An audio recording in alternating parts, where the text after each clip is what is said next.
Hey everyone, we're here with this Tigoat teepee, and I just wanted to give you some tips and some awesome little things that if you don't know, you'll be interested in, and it'll make you want to get one even more.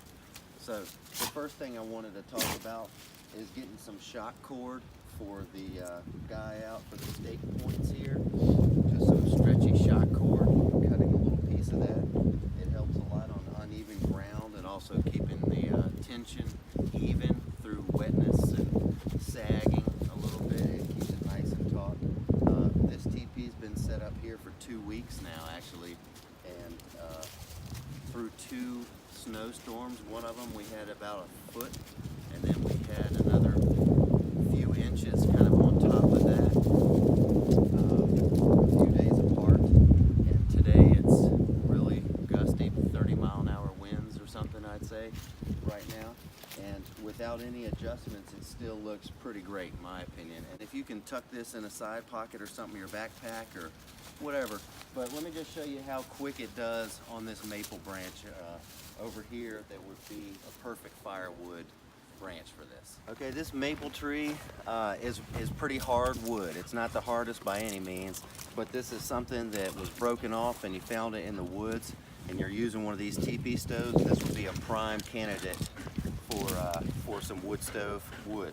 So if you have some pruners, let me show you how easy this is. And the stoves usually are 10 inches to 15 inches long. So if you're sawing, you're going to be sawing a long time, you know, for each one, using a lot of energy, and it takes a long time to bundle up a good, if it's going to be below zero or around freezing or something, it takes a long time. But with these pruners, you could just kind of eyeball what it is, your length of your stove, and you could cut these suckers to about the perfect length, just super quick. I mean, so much more efficient and easier. And look at that, that's a big piece right there. So those would be good ones to throw in the night. And these pruners, I've cut harder woods than this, that's bigger, but look at this. That's a huge diameter. Most people would think saw cutting that, but with these pruners, and I've done this for years, I would trust them in the woods. That's why we got them in the woods today. But look at that, that's probably 20, 30, 40 seconds, and I got an hour or 2 hours worth of wood with minimal energy expended. So we're back inside the teepee now, and we got our little stack of wood here. Some of it was from a prior adventure. But I just wanted to give you a couple of tips on setting up your teepee in a wet environment. Let's say you're hiking somewhere and it just opens up a big storm and you got to do everything quick and everything's wet and nasty out. So what we found is the best technique is to pitch your teepee quick as you can. And then you're gonna have, if it's 2 people, just have someone kind of working on the stove while another person's looking for good dry branches. And even on the way, if you know you're gonna be pitching your teepee soon, keep your eye out for some good dry hanging limbs, locust or poplar, something like that, and just use them as hiking sticks just for that last 100 yards or something like that before you actually get to your spot. That way you don't have to be searching for good wood. You kind of found it along the way. I think they call that possuming. But so anyway, you got a little stack of wood, you're getting your stove set up. Don't put down any tarps or anything if you can help it. Let the heat from the wood stove, when you get that going, kind of just dry things out a little bit. All the leaves that have been soaked, it dries it out significantly if you don't cover it up immediately with your ground cloths and sleeping gear and all that. Just keep that in your packs, let it heat up, let everything kind of dry out a little bit. It makes a big difference with condensation on the inner walls and just the general comfort of the environment. So if you are starting a fire in the rain and you have the pruners like we did, we always will carry some kind of knife. It's got to be a good knife. It doesn't matter what, just trust it and make sure it's a good knife. If you have to, you can easily baton these little pieces of maple that we just cut outside down really easily, not hard at all, just like you would, split them up, and that way even if they're totally wet, you can get a fire going with decent skills, you know.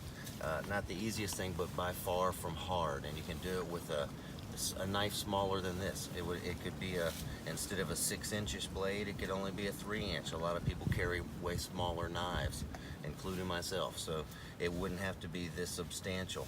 So if you're doing a lightweight, ultra lightweight weight savings, then go for a smaller knife, and you can still have the same effect as long as it's a good steel and you want a full tang for sure. So if you have wet wood and you got a downpour, definitely do that technique to get the stove going first. But it's simple and easy, and you can do it with pruners and a knife. You could even do it with the knife alone if you wanted to be out there hacking a lot, but that's not a good option. If you don't have the pruners, carry a saw, a Silky, Baco, whatever. So that's another thing. Another little tip that we've had while this thing's drying out is search around the floor, and you're looking for sharp things for, you know, to not sleep on and all that, but you're gonna probably, at least in the Appalachians, you're gonna find some little rocks. So what we do with the little rocks to increase the efficiency of these real lightweight titanium stoves, this one is this one's the Seek Outside version. This is the I think the SXL, so the small extra large or something. But the stones in 30 minutes or an hour's worth of time definitely absorb a lot of heat, and it kind of just increases your thermal mass. So any of the rocks that you find inside your sleeping area, just build yourself a nice little perimeter around it, and that holds heat for an extra hour or two. You'd be amazed at how much that simple thing does. And we also will have some flat ones around where when we're cooking we can balance and use them as pot warmers. There's no need to buy fancy extra stuff. You can just make this happen. There's hardly ever been a time where there weren't a handful of rocks where we set up this teepee. So that's another thing that I advise trying. And also on this last trip, my son was setting up this stove, and I apparently forgot the legs somewhere. I don't know, I think on the other side of the mountain. So we figured, I always knew that the legs were the heaviest part, honestly. They're steel, I think, and they have these little feet and wing nuts on the top. You can see them on their website. But we decided to try it without them, and so the results were amazing. So if you're really a weight weenie and you're trying to save an extra, I'm sure that's an extra 3 or 4 ounces just in the legs alone. And we had a little problem at first with little plumes of smoke coming out of the leg holes that clamp this thing together. So I had a little bit of aluminum foil that I always carry in the stove kit, and we just made little plugs that we filled the holes in. That, amazingly enough, solved the problem really quickly, lightweight. And like I said, today we've got about 30-mile-an-hour winds, and this whole assembly has stayed really nice and tight. It hasn't moved at all. I do think it's important, if you don't have the legs, to have some rocks to help hold it, because there's nothing clamping it together. So having some rocks on the top and some rocks on the bottom, so it's not setting directly on dry leaves. You want to make sure there's nothing that would combust underneath.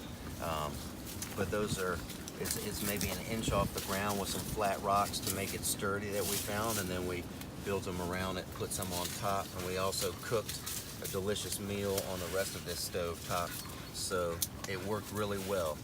And I think that's about it with the wood stove setup.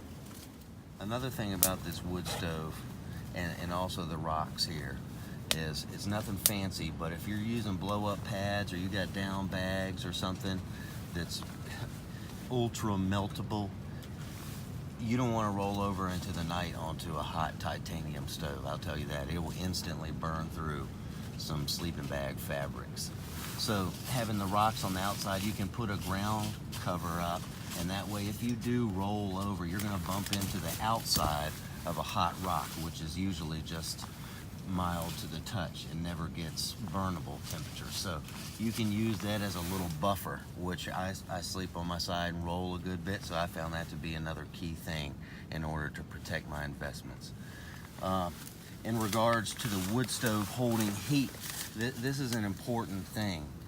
because I've read a lot about how people only get 30 minutes or an hour or so, maybe 2 if you're lucky, out of the capabilities of this wood stove, and I found that to be totally incorrect. There's a key to it, and the best explanation is the wood selection. Wherever you are in whatever forest you are, get to know the trees just well enough at least to know which ones are strong hardwoods that will leave long-lasting coals, and which ones will be smoky pith and won't put off any heat. Around here in the east, locust is one of our favorites to use. It's super dense. Oak's another good one. It's just not quite as combustible, but if you have the fire going really well, oak is comparable. And there are other woods too, but locust is common, and it seems to die off sometimes at a small diameter, and it stands up straight and dry. So that's the best one if you can find. Maple's okay too. So when you're cutting these things, you'll get to know the length of your stove, and this is cut to be about exactly the length that would fit in this thing. So I would cut 8 or 10 of these at night, and before I went to bed, you get a nice bed of coals going through smaller mixed size things and put them at an X shape so you get good airflow in there. But before you go to bed, chalk that sucker full like that on top of a good glowing coal bed with nice big diameter hardwood like that, all the way full, as full as you can, and just shut it up like that.